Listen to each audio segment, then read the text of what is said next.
Hello everyone, नमस्कारम।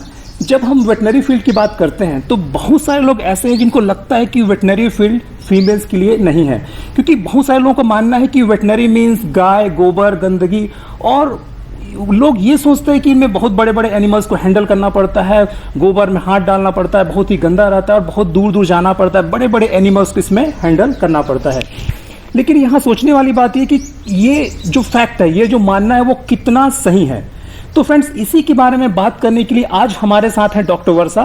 तो चलिए हम डॉक्टर वर्षा से बात करते हैं और जानते हैं वेटनरी फील्ड के बारे में। तो डॉक्टर वर्षा, आपका हमारे इस चैनल में हार्दिक स्वागत है। Thank you. डॉक्टर वर्षा, सबसे पहले तो हम आपके बारे में जानना चाहेंगे कि आपका बर्थ कहाँ हुआ, आपकी स्कूलिंग कहाँ से हुआ और आपके कॉलेजेस कहाँ हुआ, और उससे भी ज़्यादा इंपॉर्टेंट कि आपका पढ़ाई लिखाई में कितना रुझान था, कैसे परसेंटेज आते थे आपके।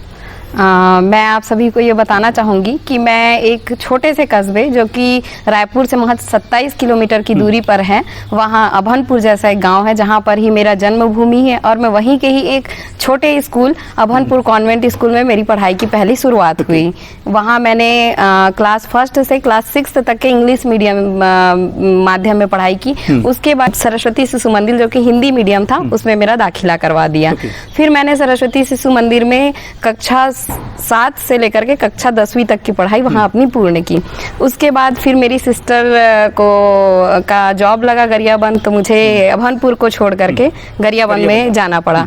गरियाबंद में ही मुझे ये पता चला कि पीएमटी जैसी कोई चीज़ होती है। ये सब मुझे गरियाबंद जा करके, मेरे एक टीचर थे, बहुत ही अच्छे केमिस्ट्री के टीचर थे, अजय यदु करके एक टीचर थे मेरे, उन्होंने मेरे को बताया कि आपको यदि मेडिकल के फील्ड में जाना है, MBBS करना है, तो आपको उसके लिए PMT क्रैक करना पड़ेगा। तब मुझे वहाँ जाके पता चला। वहाँ मैंने 2 साल अपनी पढ़ाई की, 1 साल का ड्रॉप लिया और 1 साल का ड्रॉप लेकर के मैंने भिलाई में अपनी तैयारी की। साल मेरा रैंक आया 317 रैंक आया। तो लक ने मुझे एक बार मेरे दरवाजे पे खटखट मारी और मेरे यहाँ पे आया कॉल लेटर।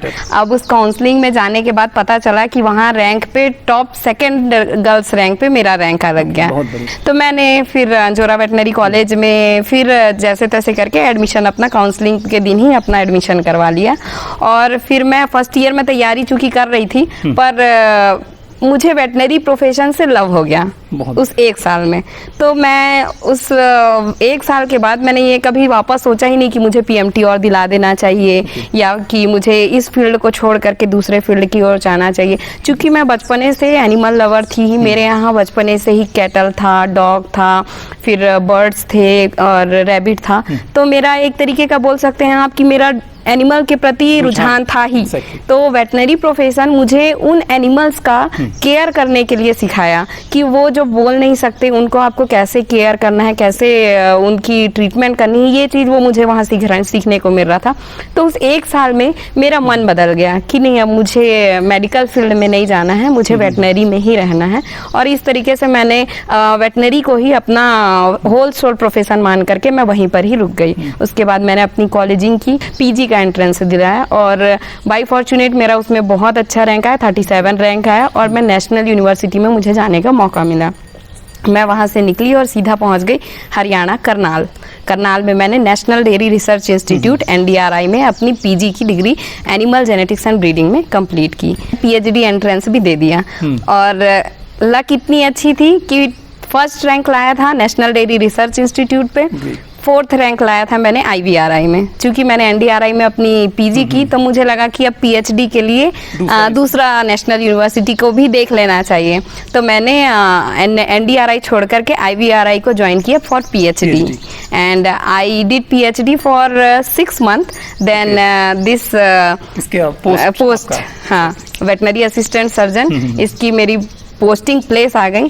अच्छा वर्षा, जैसे मैंने सुना है कि कई सारे लोग बोलते हैं कि ये जो वेटनरी का प्रोफेशन है वो फीमेल्स के लिए नहीं है, और उन लोग का मानना ये है कि इसमें बहुत बड़े बड़े एनिमल्स को आपको गिराना पड़ता है, एनिमल्स मारते हैं, और उससे भी बड़ा एक और लोग बोलते हैं कि यार इसमें गंदा बहुत रहता है, गोबर में हाथ डालना पड़ता है। तो ऐसा फीमेल की ये कितना सही है कि वाकई में ऐसा है कि सिचुएशन वहाँ कुछ अलग है?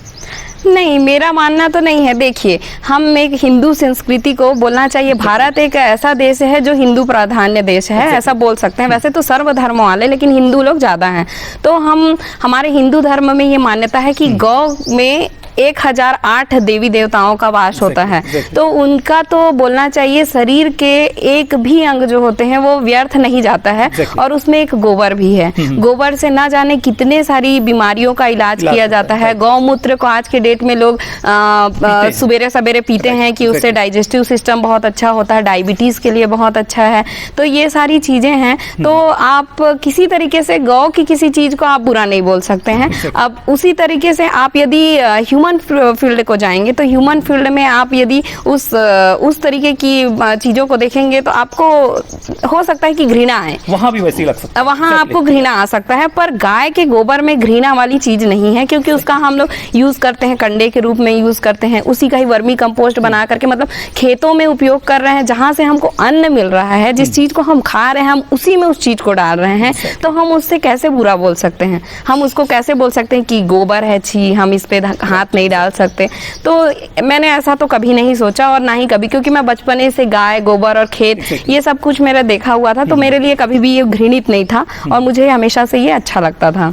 और जैसे कई सारे फीमेल्स मानते हैं या पेरेंट्स भी मानते हैं इनफैक्ट कि इसमें बहुत बड़े बड़े एनिमल्स होते हैं, एनिमल से डर लगता है, ये मार देता है। ये कहाँ तक सही? क्या आपके वेटनरी में जाने के बाद कुछ ऐसा टेक्निक सिखाते हैं या कुछ ऐसा बताते हैं जिससे आप ये जो खतरा रहता है उससे आप बच सकें? हाँ, ये तो है कि veterinary profession as being a girl थोड़ा सा रिस्की हो सकता है। बट हम लोग जब 5 साल का कोर्स करते हैं तो वहाँ पे हमें ये सिखाया जाता है कि लार्ज एनिमल की रीस्ट्रेनिंग कैसे करना है, कैसे आपको सेफली हैंडल करना है उसको, अपने आप को बचाते हुए। यदि आप किसी एनिमल के जा रहे हैं, जैसे आप कैटल की बात करते हैं, हम कैटल की ओर जाते हैं तो हमें साइड पे खड़े होने चाहिए उसके, कभी उसके बहुत बैक पे नहीं खड़े होना है। यदि बैक पे खड़े होंगे तो वो पीछे लात मारेगी, है ना। तो ये सारी चीजें हर एनिमल का एक पर्टिकुलर फैक्ट है। जैसे कि ऊंट के बारे में बोला जाता है कि आप ऊंट के एकदम सामने नहीं खड़े होंगे कभी भी, वो बीट करता है ना। तो इस वजह से ऊंट के सामने नहीं खड़े होना है। घोड़े के भी एकदम फ्रंट पे नहीं खड़े होना है, एकदम बैक पे नहीं खड़ा होना है, हमेशा साइड से उसको हैंडल करना। तो ये सारी चीजें हम लोगों को वहाँ सिखाई जाती है। इसलिए हमारे लिए प्रोफेशन ठीक है कि लड़कियां हैं तो प्रोफेशन ये नहीं, बाकी जब उस चीज़ को हमको वहाँ ट्रेन किया जाता है तो हम जो है इस चीज़ के लिए बेहतरी से कर सकते हैं कि हम लोग उसको हैंडल कर सकते हैं। लार्ज चाहे कितना भी लार्ज, चाहे हाथी हो हमारे सामने, चाहे वो चींटी हो, हम लोग सब तरह के एनिमल को वहाँ पे हैंडल कर सकते हैं। फिर अच्छा डॉक्टर वसा, जैसे अगर हम ह्यूमन प्रैक्टिस की बात करें कि ह्यूमन प्रैक्टिस में होता है कि वहाँ के डॉक्टर्स ट्रीटमेंट करते हैं और उनका एक ऑफिस रहता है, चलिए उनको फील्ड में नहीं जाना पड़ता है। लेकिन अगर कोई फीमेल वेटनरी में आना चाहे, अगर उनको लगता है कि उनको बाहर फील्ड में जाके इलाज नहीं करना है, उनको ट्रीटमेंट फील्ड पसंद नहीं है, तो क्या इसमें और ऑप्शंस है जिसमें वो अपना करियर बना सकते हैं? हाँ बिल्कुल है, क्यों नहीं है। जैसे कि जिन लोग स्पेसिफिकली इस फील्ड में जैसे कि डायग्नोस्टिक का कोर्स किए हुए हैं, जैसे कि पैरासाइटोलॉजी, फार्मेकोलॉजी, इन सब कोर्स किए हुए हैं जिन लोग, तो वो लोग पैरासाइट वाले जिन लोग होते हैं उन लोग DI लैब्स में बैठते हैं, जिसमें फील्ड का कोई वर्क नहीं है। वहाँ पे सैंपल फील्ड से आता है, आपको सिर्फ डायग्नोस करके इंटरप्रिटेशन बताना होता है कि आपने क्या फाइंडिंग की है। और दूसरा इसमें है कि जैसे आप पेट क्लिनिक खोलते हैं तो पेट क्लिनिक में भी आपको कहीं नहीं जाना है, पेट्स आपके पास आते हैं ट्रीटमेंट के लिए। तो ऐसा है इस फील्ड में कि आप चाहें तो इस फील्ड में DI लैब में बैठ सकते हैं, या तो पेट खुद की क्लिनिक डाल सकते हैं, या फिर इसी में ही आप आगे PG, PhD ये सब करने के बाद असिस्टेंट प्रोफेसर का पोस्ट होता है, उस पर आप जा सकते हैं। या फिर ARS एग्रीकल्चर रिसर्च साइंटिस्ट का हमारा एक एग्जाम होता है, जिसको आप फाइट करने के बाद आप साइंटिस्ट में भी पोस्ट होता है। जी, साइंटिस्ट बन सकते हैं। KVK में पोस्ट होता है साइंटिस्ट का, उसमें आपको जगह मिलती है, आप वहाँ एग्रीकल्चर कॉलेजेस में भी इवन असिस्टेंट प्रोफेसर का एक पोस्ट होता है हम लोगों का, वो उसमें आप जा सकते हैं। तो यदि आपको टीचिंग लाइन या एकेडमिक्स आपको पसंद है तो आप इन सारे फील्ड्स के बारे में सोच सकते हैं कि यदि आपको ट्रीटमेंट या फील्ड वाला पोर्शन नहीं करना है तो मींस अगर किसी को फील्ड में जाना पसंद नहीं है तो वो अपना ऑफिस वाला जॉब इसमें सेलेक्ट कर सकते हैं। अच्छा, इसमें किस टाइप का स्पेशलाइजेशन होता है? जैसे अगर हम जब ह्यूमन में बात करते हैं तो कार्डियोलॉजिस्ट है, कोई ENT वाला है, कोई ऑर्थोपेडिक वाला, क्या इसमें भी ऐसे कुछ होता है ब्रांचेस? जी, मैं आपको बताना चाहूंगी कि veterinary is a huge branch. It's have 18 veterinary surgery veterinary subjects and animal science having 6 to 8 subjects and in all subjects having PG and PhD degree means specialization in each and every subject means like peoples are going with surgery, हाँ, animal surgery, animal medicine, animal pharmacology, animal pathology, animal genetics and breeding, animal husbandry and animal extension division. Like that, there are so many subjects in which we have to go for specialization. Apart from that, some diploma courses are also in veterinary science, so that we can specialize some specific like cardiovascular system in that, and some anatomical like radiology. Radiology is a specialized part of veterinary science. In that also we go for specialization. अच्छा, जैसे इसमें अगर कोई dog expert ही बनना चाहे या कोई lion expert बनना चाहे, जैसे कई लोग सर्पेंटोलॉजिस्ट होते हैं, स्नैक एक्सपर्ट होते हैं, और कई लोग बर्ड एक्सपर्ट होते हैं, तो ऐसे भी कोर्सेज में रन होता है क्या? हाँ, बिल्कुल होता है. वाइल्ड लाइफ एक अलग ही डिवीजन है. उसमें वाइल्ड लाइफ में भी जैसे कि जिन लोग रेप्टाइल्स पे जाना चाह रहे हैं, जैसे कि जो वाटर वाले एनिमल्स की ओर जाना चाह रहे हैं, उनके लिए एक अलग ही डिवीजन है रेप्टाइलोलॉजी. और जो एवियन की ओर जाना चाह रहे हैं, उन लोगों के लिए होता है आपका ऑर्निथोलॉजी. ऑर्निथोलॉजी एक डिपार्टमेंट है जिसमें आपको सिर्फ और सिर्फ एनिमल्स के बारे में, और यदि आपको पोल्ट्री के लिए ही स्पेशलाइजेशन में जाना, तो एवियन पोल्ट्री साइंस का एक हमारा एक सब्जेक्ट होता है, जिसमें आप स्पेशलाइजेशन कर सकते हैं, पीजी कर सकते हैं, फिर पीएचडी कर सकते हैं उस पर, फिर उस पर डॉक्टरेट कर सकते हैं आगे. इवन दाउ यदि आपको और अच्छी पढ़ाई चाहिए तो आप उसके लिए फॉरेन पे भी उस पर डिप्लोमा कर सकते हैं इन सब सब्जेक्ट्स पे. अच्छा, अगर कोई फीमेल फॉरेन जाके अपना करियर बनाना चाहे तो क्या वेटनरी के थ्रू बहुत आसानी से जा सकते हैं फॉरेन? वो हाँ, जा सकते हैं. इसमें हमारा फॉरेन में जाने के लिए एक एग्ज़ाम देना पड़ता है हम लोगों को. उस एग्ज़ाम को देने के बाद आप एलिजिबल हो जाते हैं कि आप फॉरेन में अपना क्लिनिक खोल सकते हैं, फॉरेन में आप ट्रीटमेंट के लिए अप्लाई कर सकते हैं. तो और for better kind of thing, मतलब कि जितना आपको अब अपने स्टेट में या अपने इंडिया में आपको जितने पॉपुलैरिटी नहीं मिलेगी, उससे कहीं ज़्यादा पॉपुलैरिटी आपकी फॉरेन में है, क्योंकि वहाँ पे पेट लवर्स मोर देन इंडियन हैं. अच्छा वर्षा, जैसे इसमें फीमेल के साथ में एक और प्रॉब्लम आता है कि भाई आपको मैरिज के बाद आपको बाहर सेटल होना है, हस्बैंड कोई दूसरी जगह है, आप कोई दूसरी जगह हैं, तो इसमें वेटनरी में आप लोग की पोस्टिंग कैसे होता है? कि क्या अगर एक डिस्ट्रिक्ट में अगर किसी के हस्बैंड का पोस्टिंग है तो वहाँ पे वो ट्रांसफर ले सकती है? मीन्स आप लोग कैसे कैसे जगहों में पोस्टिंग होता है? इसका तो एक प्रावधान है, गवर्नमेंट ऑफ इंडिया का एक लॉ है जिसमें ये बोला जाता है कि यदि आपकी मैरिज हो जाती है और यदि आपका हस्बैंड किसी दूसरे डिस्ट्रिक्ट पे है और आप किसी दूसरे डिस्ट्रिक्ट पे हैं, तो आपका ट्रांसफ़र जो है वो on the basis of your marriage life. हाँ, मतलब कि आपकी मैरिज लाइफ की वजह से जो हमारे स्टेट का, हमारे नेशन का जो भी कुछ हानि हो रहा है वो मत हो. इस चलते एक रूल बना हुआ है कि जो भी हस्बैंड वाइफ हैं उनको एक ही जिले में एक ही जगह पर जॉब दिया जाए. तो ये एक रूल बनी हुई है, उसके तहत ट्रांसफर का प्रावधान है. तो जैसे एज अ वेटनरी सर्जन आप जब इसमें सर्विस में है तो आप लोगों का पोस्टिंग किस बेस में होता है? मींस ब्लॉक में होता है कि जिले लेवल में होता है, या अगर ब्लॉक में होता है तो कितने डॉक्टर्स का कैसा रहता है उसमें? ऐसा तो नहीं है कि सिर्फ जिले में कि ब्लॉक में, मतलब पोस्टिंग प्लेस ऐसा है कि जितने पोस्ट वेकेंट हैं, आपको हो सकता है कि आपकी पोस्टिंग जिले में हो सकता है कि आपकी पोस्टिंग ब्लॉक पे हो, या हो सकता है कि उस ब्लॉक के किसी छोटे से गांव में भी हो. बट बेसिकली जहाँ पे डॉक्टर की पोस्टिंग होती है वहाँ पे एक हाई स्कूल होना, एक पोस्ट ऑफिस का होना, ये जो है वो प्राथमिक जो जितनी ज़रूरत की चीज़ हैं वो सारी चीज़ें जिस गांव में होती है उन जगहों पर, जो मतलब बड़े गांव होते हैं, वहाँ पर एक वेटनरी असिस्टेंट सर्जन को दिया जाता है पोस्टिंग. और आपके रहने का भी वहाँ पर प्रावधान होना चाहिए, क्वार्टर्स होते हैं, है ना. तो ये सब चीज़ों को ध्यान में रखते हुए वेटनरी असिस्टेंट सर्जन की पोस्टिंग होती है. अच्छा, इसका मतलब ये कि अगर कोई फीमेल अपने ही डिस्ट्रिक्ट में लेना चाहे या अपने ही ब्लॉक में लेना चाहे तो ले सकती हैं? हाँ, बिल्कुल ले सकती हैं. अच्छा वर्षा, इसमें सैलरी का क्या रहता है? मींस कौन सी आप लोग पे ग्रेड में आते हैं, और सैलरी के अलावा भी कुछ और मिलता है आप लोगों को? हाँ, बिल्कुल मिलता है. हम लोग वैसे तो सेकंड क्लास ऑफिसर होते हैं, तो हमारा जो ग्रेड पे स्टार्ट होता है वो 5400 ग्रेड पे से स्टार्ट होता है, जो कि आईएएस, आईपीएस और जो मेडिकल फील्ड के भी जो डॉक्टर होते हैं उनका जो इनिशियल पेमेंट होता है वो 5400 ग्रेड पे ही होता है, जो कि हम लोगों को भी मिलता है.